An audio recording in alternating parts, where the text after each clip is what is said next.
13월에 월급이라는 말에 설레면서도 매년 뭐가 뭔지 모른 채 서류만 내고 있진 않으신가요? 혹시 옆자리 동료는 수백만 원을 환급받는데 나는 왜 세금을 더 내야 하는지 억울했던 경험 한 번쯤 있으시죠? 사실 이건 여러분만의 이야기가 아닙니다.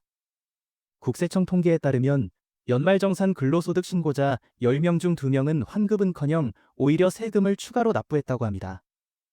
매년 20%의 직장인들은 13월에 월급이 아니라 13월에 세금 폭탄을 맞고 있었던 거죠.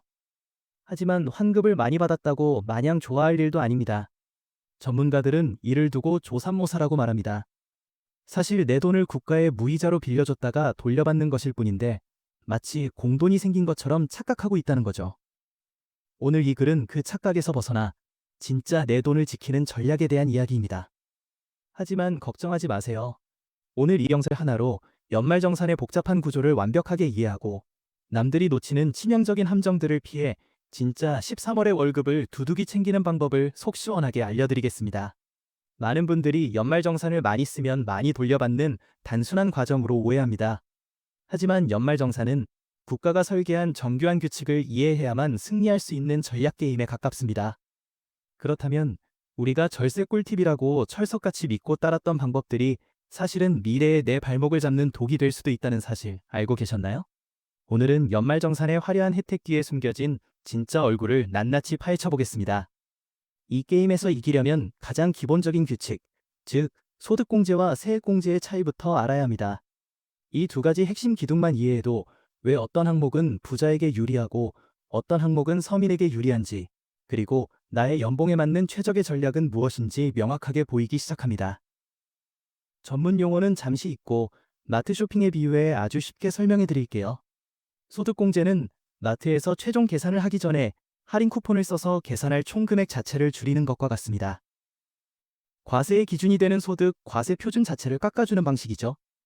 여기서 중요한 포인트는 세율이 높은 고소득자, 즉 장바구니가 큰 사람일수록 이 할인 쿠폰의 효과가 극대화된다는 점입니다. 똑같이 100만 원을 공제받아도 낮은 세율 구간에 있는 사람보다 높은 세율을 적용받는 사람이 훨씬 더 큰 세금 절감 효과를 보는 구조입니다. 반면 세액공제는 모든 계산이 끝난 최종 결제액에서 적립 포인트를 사용해내야 할 돈을 직접 깎는 것과 같습니다. 이미 산출된 세금 자체를 빼주는 방식이죠. 이것은 연봉과 상관없이 모두에게 공평한 혜택을 줍니다. 50만 원을 공제해준다면 연봉 5천만 원인 사람도 50만 원, 연봉 5억인 사람도 50만 원을 깎아주기 때문에 상대적으로 저소득자에게 더 유리한 제도라고 할 수 있습니다. 이 두 가지 개념을 이해하는 것이 왜 중요할까요? 바로 이 개념 속에 우리가 빠지기 쉬운 함정들이 숨어 있기 때문입니다. 이제부터 이 개념들이 실제 우리에게 어떤 함정으로 작용하는지 본격적으로 살펴보겠습니다. 세상에 공짜 점심은 없습니다. 국가가 우리에게 주는 세금 혜택에는 반드시 숨겨진 조건과 의도가 있습니다. 이 조건들을 모른 채 혜택만 쫓다가는 오히려 큰 손해로 돌아올 수 있습니다. 함정 1번, 연금 계좌의 함정. 절세인가? 족세인가? 연말정산 시즌이 되면 가장 강력하게 추천받는 상품이 바로 연금저축과 IRP, 개인형 퇴직연금입니다. 두 계좌를 합쳐 연 900만 원을 납입하면 강력한 세액공제 혜택을 받을 수 있죠. 총 급여 5,500만 원 이하는 16.5% 혜택, 5,500만 원 초과는 0.2%의 세율이 적용되어 최대 150만 원에 가까운 돈을 돌려받을 수 있으니 정말 매력적입니다. 하지만 이 엄청난 혜택에는 치명적인 조건이 붙습니다. 바로 만 55세 이후에 연금으로 수령해야 한다는 점입니다. 만약 결혼, 주택 구매 등 목돈이 필요해 중간에 해지할 경우 그동안 받았던 세금 혜택을 모두 토해내는 것은 물론 16.5%의 기타 소득세라는 벌금까지 물어야 합니다. 특히 연봉이 5,500만 원을 초과해 13.2%의 세액공제를 받았던 사람은 돌려받은 것보다 더 많은 65%를 벌금으로 뱉어내야 하는, 말 그대로 배보다 배꼽이 더 큰 최악의 상황을 맞게 됩니다. 이는 특히 앞으로 결혼, 내 집 마련 등 굵직한 인생 이벤트가 많이 남은 20대, 30대 사회초년생에게는 현명한 절세가 아닌 정작 돈이 필요할 때 쓸 수 없는 금융족세가 될 수 있습니다. 함정 2번, 신용카드 공제의 착시 효과. 소비 조장인가? 현명한 절세인가? 많은 사람들이 연말정산 공제를 더 받기 위해 연말에 불필요한 소비를 하거나 무조건 공제율이 높은 체크카드만 고집하는 실수를 저지릅니다. 신용카드 소득공제에는 결정적인 규칙이 있습니다. 바로 총 급여의 25%를 초과해서 사용한 금액부터 공제가 시작된다는 점입니다. 즉, 내 연봉의 25%를 채우기 전까지는 신용카드를 쓰든 체크카드를 쓰든 공제 혜택은 0원입니다. 따라서 가장 현명한 전략은 다음과 같습니다. 먼저 혜택 좋은 신용카드로 총 급여의 25%까지 사용해 카드사 혜택을 최대한 누립니다.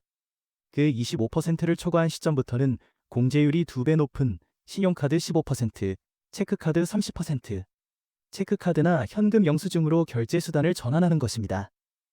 연말정산 공제를 위해 억지로 소비를 늘리는 것은 환급받는 금액보다 나가는 돈이 훨씬 더 큰 어리석은 행동입니다. 함정 3번, 최대 환급액의 비밀, 기납부세액이라는 보이지 않는 천장. 연금 계좌 900만 원, 기부금 100만 원 이렇게 꽉 채우면 수백만 원 환급받겠지? 라는 막연한 기대를 하곤 합니다. 연말정산 환급금에는 절대적인 상한선이 존재합니다. 바로 내가 지난 1년간 월급에서 미리 낸 세금, 즉 기납부세액입니다. 연말정산은 내가 낸 세금을 돌려받는 것이지 국가가 나에게 보너스를 주는 제도가 아닙니다. 내가 1년간 낸 세금, 기납부세액이 총 100만 원이라면 아무리 많은 공제 항목을 챙겨서 계산된 환급액이 200만 원이 나와도 최대로 돌려받을 수 있는 돈은 100만 원뿐입니다. 이는 특히 낼 세금 자체가 적은 사회초년생이나 저연봉자가 환급받을 돈도 없는데 무리하게 연금 계좌에 돈을 넣거나 기부를 하는 것이 의미 없는 행동일 수 있다는 것을 의미합니다. 그렇다면 국가는 왜 이렇게 복잡한 제도를 만들었을까요? 그 더 큰 그림을 분석해 보겠습니다. 연말정산의 각 공제 항목들은 그냥 만들어진 것이 아닙니다. 이것은 국가가 국민의 돈과 행동을 특정 방향으로 유도하기 위한 거대한 정책적 신호입니다. 연금 계좌 세액공제, 국민 스스로 노후를 준비하게 만들어 미래에 발생할 국가의 재정 부담을 줄이려는 명확한 의도가 담겨 있습니다. 고향사랑 기부제, 세금 혜택과 지역 특산품이라는 답례품을 미끼로 수도권에 집중된 세수를 인구 소멸 위기에 처한 지방 경제로 흐르게 하려는 목적입니다. 결혼, 자녀, 출산 세액공제 확대, 심각한 저출산 문제를 해결하기 위해 결혼과 출산을 장려하는 가장 직접적인 금전적 인센티브입니다.